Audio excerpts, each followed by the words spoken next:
Good evening, नमस्कार। स्वागत है आप सभी लोगों का आपके अपने channel learning is pure success पर। और हम आपके समक्ष एक बार फिर से प्रस्तुत हुए हैं आज का नया सेशन लेकर के।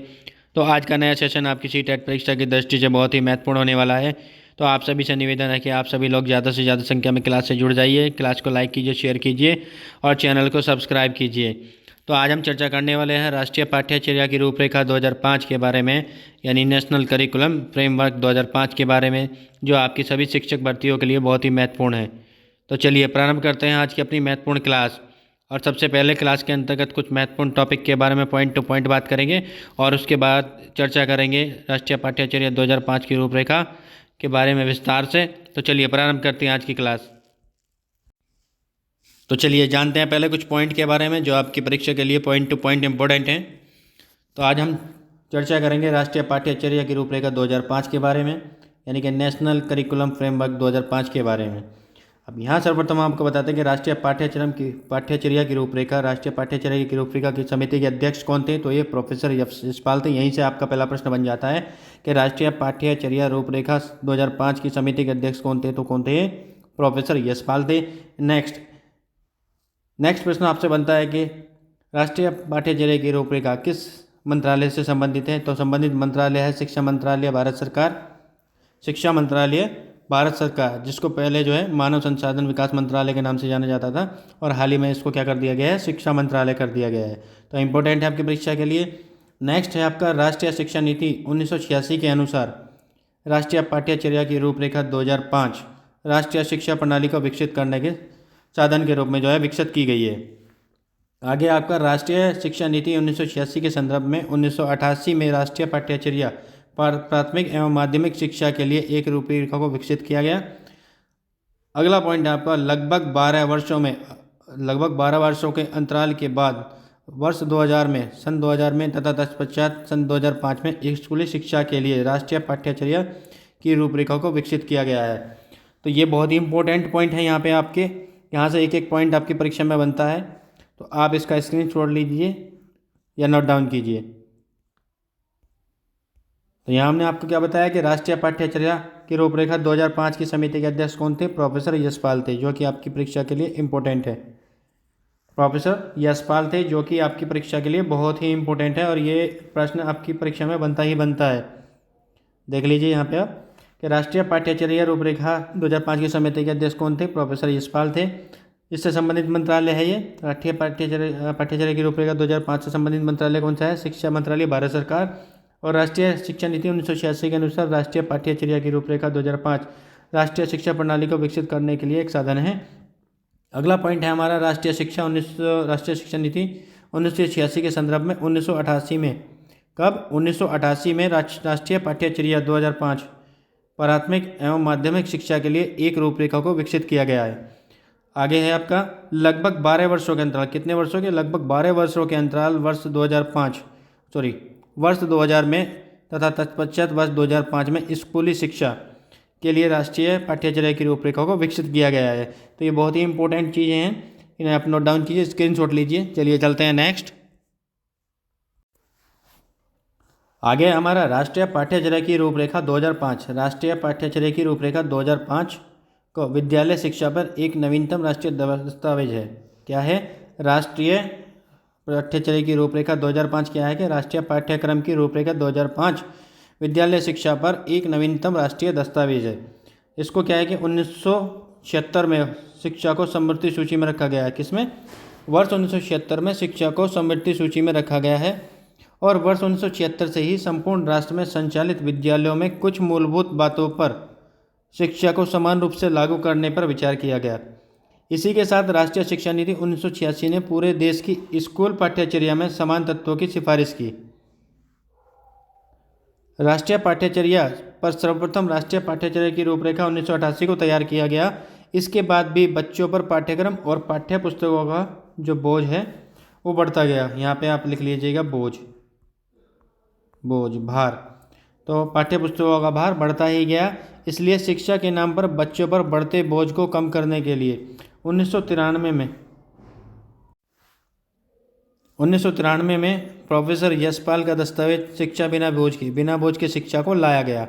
तो बहुत ही इंपॉर्टेंट लाइन है ये आपके लिए, इनका आप स्क्रीनशॉट लीजिए, नोट डाउन कीजिए। तो क्या पढ़ा यहाँ पे हमने यहाँ पे पढ़ा राष्ट्रीय पाठ्यचर्या की रूपरेखा 2005 के अनुसार 2005 विद्यालय शिक्षा एक नवीनतम राष्ट्रीय दस्तावेज है। क्या है? राष्ट्रीय पाठ्यक्रम की रूपरेखा 2005 विद्यालय शिक्षा पर एक नवीनतम राष्ट्रीय दस्तावेज है। ये पूछा जाता है यहाँ से, राष्ट्रीय दस्तावेज है और वर्ष 1976 में से शिक्षा की समवर्ती सूची में रखा गया है और वर्ष 1976 से ही संपूर्ण राष्ट्र में संचालित विद्यालयों में कुछ मूलभूत बातों पर शिक्षा को समान रूप से लागू करने के लिए विचार किया गया। इसी के साथ राष्ट्रीय शिक्षा नीति 1986 ने पूरे देश की स्कूली व्यवस्था या स्कूली पाठ्यचर्या में समान तत्वों की सिफारिश की और राष्ट्रीय स्तर पर सर्वप्रथम राष्ट्रीय पाठ्यचर्या की रूपरेखा 1988 को तैयार किया गया। 1986 शिक्षा नीति के आधार पर जो है राष्ट्रीय पाठ्यचर्या की रूपरेखा 1988 को तैयार किया गया और इसके बाद भी यानी कि 1988 जो शिक्षा की राष्ट्रीय पाठ्यचर्या की रूपरेखा थी, उसके बाद भी देखा गया कि इसके बाद भी बच्चों पर पाठ्यक्रम और पाठ्य पुस्तकों का जो भार है वो बढ़ता ही जा रहा है। इसलिए शिक्षा के नाम पर बच्चों पर बढ़ते बोझ को कम करने के लिए 1993 में प्रोफेसर यशपाल का दस्तावेज बिना बोझ के शिक्षा, जो प्रोफेसर यशपाल थे राष्ट्रीय पाठ्यचर्या की रूपरेखा 2005 के अध्यक्ष, इनका जो दस्तावेज था बिना बोझ की शिक्षा को लाया गया। तो ये इंपॉर्टेंट है, स्क्रीनशॉट लीजिए। चलिए चलते हैं नेक्स्ट। अब आगे कुछ और महत्वपूर्ण टॉपिक, कुछ और महत्वपूर्ण पॉइंट जो आपकी परीक्षा में पूछे ही जाते हैं। एनसीएफ 2005 यानी कि एनसीएफ 2005 राष्ट्रीय पाठ्यचर्या की रूपरेखा 2005 क्या है, जान लेते हैं क्या है। एनसीएफ क्या है ये जान लेते हैं। तो एनसीएफ 2005 नेशनल करिकुलम फ्रेमवर्क 2005, इसमें क्या है, बालकों को क्या और क्यों और कैसे पढ़ाया जाए, इन्हीं विषयों पर ध्यान केंद्रित कराने हेतु एक प्रमुख दस्तावेज है या एक नवीनतम दस्तावेज है, यह ध्यान रखिएगा। Next, NCF 2005 national curriculum framework. NCF की फुल फॉर्म क्या है? National curriculum framework 2005। Next point है आपका एनसीएफ 2005 के अध्यक्ष कौन है? प्रोफेसर यशपाल। हमने आपको पीछे ही बताया कौन है एनसीएफ 2005 के अध्यक्ष, प्रोफेसर यशपाल। और एनसीएफ 2005 का प्रमुख सूत्र क्या है? शिक्षा बिना बोझ के, लर्निंग विदाउट बर्डन। इंपॉर्टेंट है, इंपॉर्टेंट पॉइंट है सारे, नोट डाउन कीजिएगा, स्क्रीनशॉट लीजिएगा, स्क्रीनशॉट लीजिए, नोट डाउन कीजिए, इंपॉर्टेंट फैक्ट है सारे। अगला पॉइंट है आपका राष्ट्रीय पाठ्यचर्या की रूपरेखा 2005 का अनुवाद किस में है? तो संविधान की 8वीं अनुसूची में इसका अनुवाद है। नेक्स्ट पॉइंट है आपका एनसीएफ 2005 प्रारंभ करने के लिए समूह। तो एनसीएफ 2005 करने के लिए जो समिति बनाई गई थी उसके अंतर्गत कितने समूह जो थे जिनके आधार पर जो है एनसीएफ 2005 का गठन किया गया? तो 21 फोकस समूह थे। इसमें कितने थे? 21 फोकस समूह थे। ये आपकी परीक्षा के लिए बहुत ही इंपॉर्टेंट पॉइंट है, पॉइंट टू पॉइंट है। आप स्क्रीनशॉट लीजिए, नोट डाउन कीजिए, कुछ भी कीजिए, पर इनको ध्यान रखिएगा, आपकी परीक्षा में पूछे ही जाते हैं। एक बार फिर रिवाइज कर देते हैं आपको। पहला पॉइंट था हमारा एनसीएफ 2005 क्या है। अगर आपसे पूछा जाता है एनसीएफ 2005 क्या है, तो एनसीएफ 2005 बालकों को क्या और क्यों और कैसे पढ़ाया जाना चाहिए, इन्हीं विषयों पर ध्यान केंद्रित कराने हेतु एक नवीन दस्तावेज है। एनसीएफ 2005 राष्ट्रीय पाठ्यचर्या की रूपरेखा 2005 बालकों को क्या और क्यों और कैसे पढ़ाया जाए, इसी या इन्हीं विषयों पर जो है ध्यान केंद्रित कराने हेतु एक नवीनतम या एक प्रमुख दस्तावेज है। आगे आपसे पूछा जाता है कि एनसीएफ की फुल फॉर्म क्या है। तो एनसीएफ की फुल फॉर्म क्या है? National curriculum framework. क्या है एनसीएफ की full form? National curriculum framework 2005, ये इसकी फुल फॉर्म है, ध्यान रखिएगा। आगे आपसे पूछा जाता है कि एनसीएफ 2005 नेशनल करिकुलम फ्रेमवर्क के अध्यक्ष कौन थे? तो कौन थे? प्रोफेसर यशपाल थे। इंपॉर्टेंट है। नेक्स्ट पॉइंट आपका एनसीएफ 2005 का प्रमुख सूत्र। तो क्या है? शिक्षा बिना बोझ के, learning without burden. Learning without burden यानी कि शिक्षा बिना बोझ के, ये एनसीएफ 2005 का प्रमुख सूत्र है। इंपॉर्टेंट है, नोट डाउन कर लीजिए, लिख लीजिए। बार बार रिकॉल कर रहा हूँ, बार बार रिविजन करा रहा हूँ मैं आपको। शिक्षा बिना बोझ के, ये एनसीएफ 2005 का प्रमुख सूत्र है। शिक्षा बिना बोझ के, लर्निंग विदाउट बर्डन, इंपॉर्टेंट है। नेक्स्ट पॉइंट है आपका राष्ट्रीय पाठ्यचर्या की रूपरेखा 2005 का अनुवाद संविधान की 8वीं अनुसूची में है, इंपॉर्टेंट है। नेक्स्ट आपका एनसीएफ 2005 प्रारंभ करने के लिए कितने समूह का जो है गठन किया, कितने समूह शामिल थे इसमें? तो 21 फोकस समूह शामिल थे। ये इंपॉर्टेंट है आपकी परीक्षा के लिए, आप इन्हें ध्यान रखिएगा। तो ये हमारा NCF 2005 है, जिसमें ये महत्वपूर्ण टॉपिक, महत्वपूर्ण पॉइंट के बारे में चर्चा की गई है। चलिए चलते हैं नेक्स्ट। स्क्रीनशॉट लेना चाहें स्क्रीनशॉट ले सकते हैं। चलिए चलते हैं नेक्स्ट। नेक्स्ट पॉइंट है आपका, भारत में अब तक कितनी बार राष्ट्रीय दस्तावेज बन चुके हैं? तो 4 बार राष्ट्रीय पाठ्यचर्या दस्तावेज जो है बन चुके हैं। भारत में अब तक 4 बार राष्ट्रीय पाठ्यचर्या दस्तावेज बन चुके हैं। ध्यान रखिएगा, पॉइंट 1 पे है आपका राष्ट्रीय पाठ्यचर्या 1975 1975। नेक्स्ट पॉइंट है आपका राष्ट्रीय पाठ्यचर्या 1986 और नेक्स्ट थर्ड है आपका राष्ट्रीय पाठ्यचर्या 2000 और नेक्स्ट पॉइंट है आपका राष्ट्रीय पाठ्यचर्या 2005। तो इस तरह से 4 अभी तक भारत में जो है राष्ट्रीय पाठ्यचर्या दस्तावेज जो है बन चुके हैं। ये आपके लिए इम्पोर्टेंट है, ये आप ध्यान रखिएगा, ये आपके लिए इम्पोर्टेंट है। सीधा सीधा पूछता है कि भारत में अब तक कितनी बार जो है राष्ट्रीय पाठ्यचर्या दस्तावेज बन चुके हैं। अब से पहले 3 लिखा आता था, 3 बार बना था, पर चौथी बार आपका 2005, यानी कि पॉइंट 1 पे है आपका राष्ट्रीय पाठ्यचर्या पहली बार कब हुई? तो 1975 में, पहली बार 1975। पूछे राष्ट्रीय पाठ्यचर्या दूसरी बार कब आई? तो 1986 में इसका गठन किया गया। तीसरी बार पूछे तो वर्ष 2000 में, और अभी पूछे हाल ही में 2005 में। ये चौथी बार आई। कब आई? चौथा कौन सा है? ये। तो इस तरह से पहला, दूसरा, तीसरा, चौथा, इस तरह से अब तक 4 जो है दस्तावेज आ चुके हैं। क्या आ चुके हैं? 4 बार जो है अब तक दस्तावेज जो है आ चुके हैं।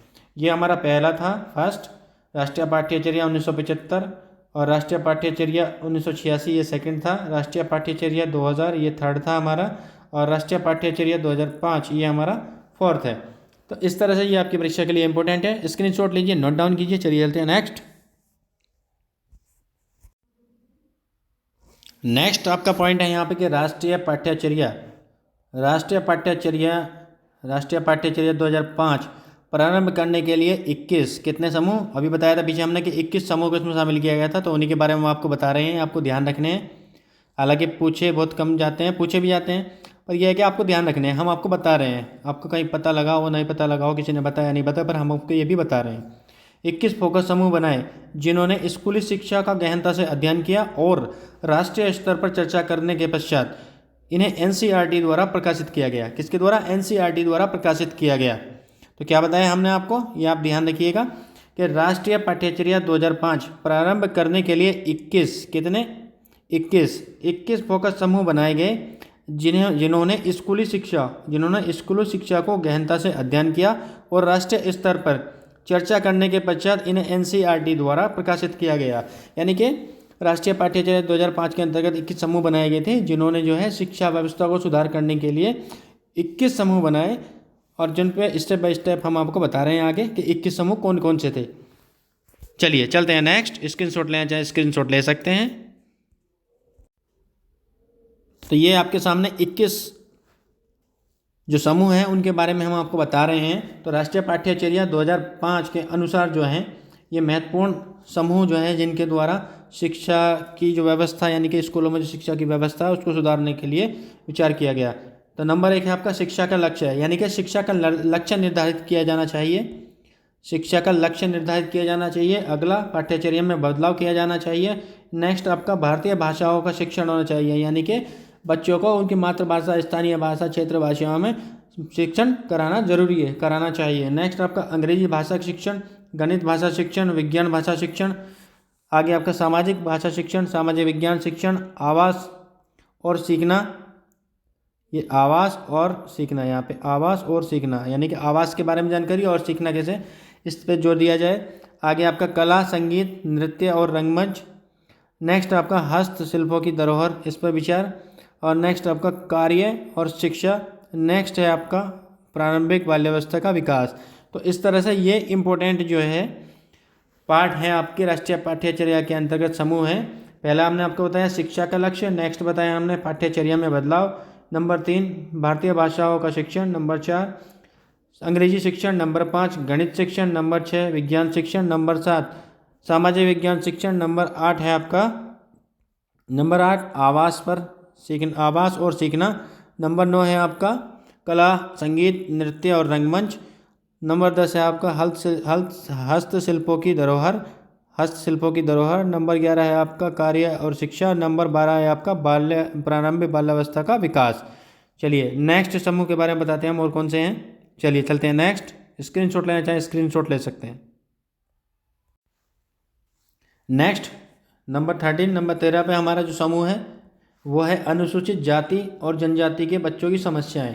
यानी कि अनुसूचित जाति और जनजाति के समाज में जो बच्चों की समस्याएं हैं उनको दूर करने के लिए ये समूह जोड़ा गया। नेक्स्ट शिक्षा में जेंडर के मुद्दे, यानी कि लड़का लड़की भेदभाव, यानी कि बच्चों में पक्षपात, जेंडर पक्षपात के बारे में मुद्दों को सुलझाने के लिए शिक्षा में जेंडर के मुद्दे। नेक्स्ट शैक्षिक प्रौद्योगिकी। नेक्स्ट हमारा 16 नंबर है स्वास्थ्य और शिक्षा। अगला है हमारा विशेष आवश्यकता वाले बच्चों की शिक्षा।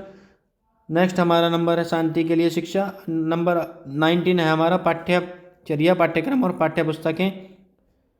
अगला है हमारा पाठ्यचर्या नवीनीकरण अध्यापक शिक्षा। अगला है हमारा शिक्षा सुधार। तो ये जो है सुधार, शिक्षा में सुधार करने के लिए ये 21 समूह को जोड़ा गया। हमने आपको बताया नंबर 13 अनुसूचित जाति और जनजाति के बच्चों की समस्याएं सुलझाने के लिए समूह, शिक्षा में जेंडर के मुद्दे सुलझाने हेतु समूह, शैक्षिक प्रौद्योगिकी के लिए समूह। अगला आपका स्वास्थ्य व शारीरिक शिक्षा को की देखरेख के लिए समूह। आगे आपका विशेष आवश्यकता वाले बच्चों की शिक्षा। नेक्स्ट शांति के लिए शिक्षा। नेक्स्ट आपका पाठ्यचर्या पाठ्यक्रम और पाठ्य पुस्तकें। नेक्स्ट है हमारा समूह पाठ्यचर्या नवीनीकरण अध्यापक शिक्षा। और नेक्स्ट है हमारा परीक्षा में सुधार। तो ये इम्पोर्टेंट हैं सारे समूह जिनके द्वारा जो है NCF 2005 का जो है गठन किया गया है, जिनके द्वारा स्कूली व्यवस्था को सुधार जो है करने के लिए गठित किया गया है। तो ये 21 समूह थे हमारे जो हमने आपको बताए। चलिए चलते हैं नेक्स्ट। अब एक नज़र यहाँ कुछ महत्वपूर्ण पॉइंट टू पॉइंट कुछ पॉइंट दिए गए हैं जो आपकी परीक्षा में सीधे सीधे आते हैं। तो क्या पॉइंट है हमारे, जान लेते हैं। तो NCF 2005 का निर्माण करने हेतु नेतृत्व। तो NCF 2005 का निर्माण के लिए नेतृत्व किसने किया था? तो प्रोफेसर यशपाल ने किया था। कौन थे ये? जो समिति थी, जो समिति गठित की गई थी उसके अध्यक्ष थे। कौन थे? उसके अध्यक्ष थे। अब NCF समिति के अध्यक्ष, NCF समिति की अध्यक्ष समिति में कितने सदस्य थे? तो कितने थे? 35 सदस्य थे। कितने थे? 35 थे। 35 ये थे। और NCERT के सदस्य कितने थे? वो 3 थे। तो टोटल मिला के कितने थे? 38 थे। तो NCERT में कुल कितने सदस्य थे? 38 से।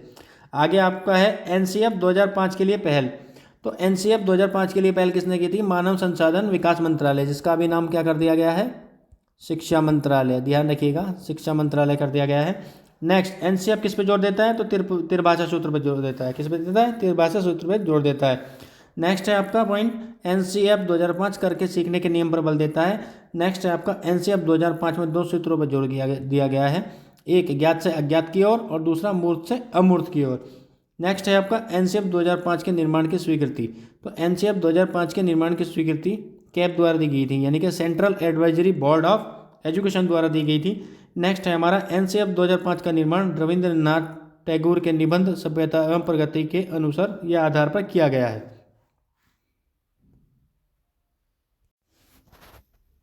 तो जितना पढ़ें थोड़ा पढ़ें पर अच्छा पढ़ें और उसको दिमाग में रखें, ताकि वो परीक्षा में कभी भी प्रश्न आए तो आप उसको गलत ना करके आएँ, बिल्कुल सही करके आएँ। इसलिए बिल्कुल जब भी पढ़ें, चाहे 15 मिनट के लिए पढ़ें, 20 मिनट के लिए पढ़ें, 1 घंटे के लिए पढ़ें, 2 मिनट के लिए पढ़ें, जितना समय भी आप पढ़ते हैं बिल्कुल नेचुरल तरीके से बैठिए, बिल्कुल फ्रेश माइंड से बैठिए। और जितना पढ़ना है, ज़्यादा बर्डन माइंड पे लेना है, जितना पढ़ना है उतना पढ़िए, बिल्कुल टेंशन फ्री, माइंड फ्री, एकदम फ्रेशली मूड से बैठिए और पढ़िए। वो हमेशा आपको याद रहेगा। किसी भी चीज़ को आपको रटने की कोई ज़रूरत नहीं है। आप एक बार 2 बार उसे सिंपल मूड में नेचुरल तरीके से पढ़ लेंगे तो आपको वो चीज़ याद हो जाएगी, आपको उसे रटने की ज़रूरत नहीं पड़ेगी। और जैसा कि NCF भी कहता है कि रटने की प्रवृत्ति पे जोर नहीं देना है, आपको करके सीखना है, यानी कि समझना है और उसको सीखना है और हमेशा याद रखना है। तो इसलिए चलिए एक बार और रिवीजन करा देते हैं हम आपका। तो यहाँ पहला पॉइंट क्या था कि NCF 2005 का निर्माण करने हेतु किसने नेतृत्व किया था समिति का? तो वो कौन था? यानी कि जो हमारे अध्यक्ष थे प्रोफेसर यशपाल, ये समिति अध्यक्ष थे प्रोफेसर यशपाल जो है, इनके नेतृत्व में जो है इसका निर्माण किया गया। नेक्स्ट पॉइंट है आपका NCF समिति में अध्यक्ष।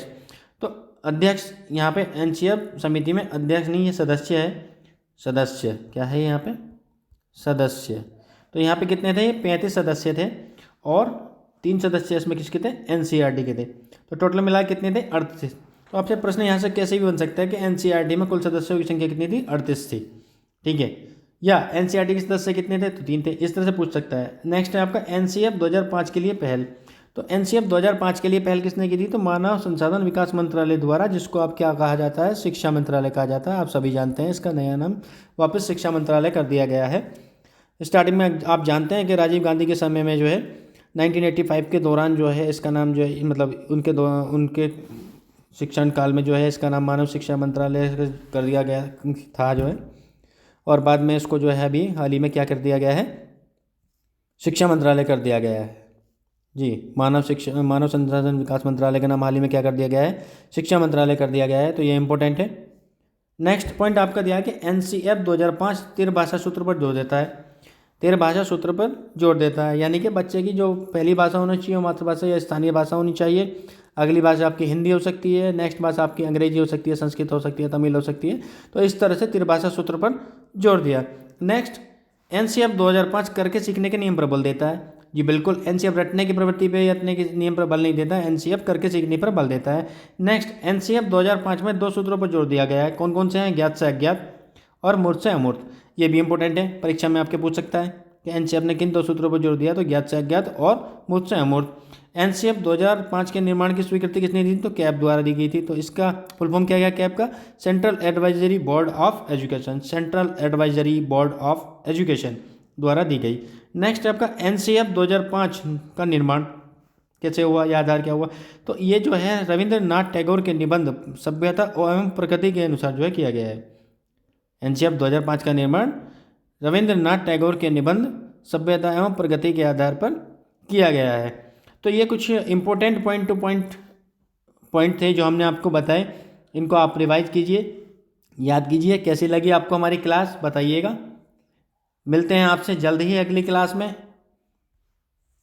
आप अपनी स्टडी अच्छे से कर रहे होंगे उम्मीद है, और आगे भी यही चाहते हैं कि आप अपनी स्टडी जो है बेहतर ढंग से करते रहें ताकि आप परीक्षा में निश्चित तौर पर सफल हो। ये आपकी परीक्षा के लिए इम्पोर्टेंट है, इम्पोर्टेंट लगाइएगा, नोट डाउन कीजिए, स्क्रीनशॉट लीजिए और याद कीजिए। आपकी परीक्षा के लिए बहुत ही महत्वपूर्ण है, बहुत ही महत्वपूर्ण है आपकी परीक्षा के लिए। मिलते हैं आपसे अगली क्लास में ऐसी ही महत्वपूर्ण क्लास लेकर के। आपकी परीक्षा से कोई प्रश्न बाहर नहीं जाएगा, क्लास से ही आएगा। बस शर्त यह है कि आप ईमानदारी से पढ़िए, आप निश्चित तौर पर सफल होंगे। तो उम्मीद करते हैं आपको हमारी क्लास बहुत अच्छी लगी होगी। तो आपसे निवेदन है कि हमारी क्लास को शेयर कीजिए, लाइक कीजिए और चैनल को सब्सक्राइब कीजिए ताकि हमें आपसे मोटिवेशन मिलता रहे और हम इसी तरह की नई क्लास, इसी तरह का कंटेंट आपके साथ मिलाते रहें और आप अपनी स्टडी को कंटिन्यू करते रहें। तब तक के लिए जय हिंद, वंदे मातरम, धन्यवाद।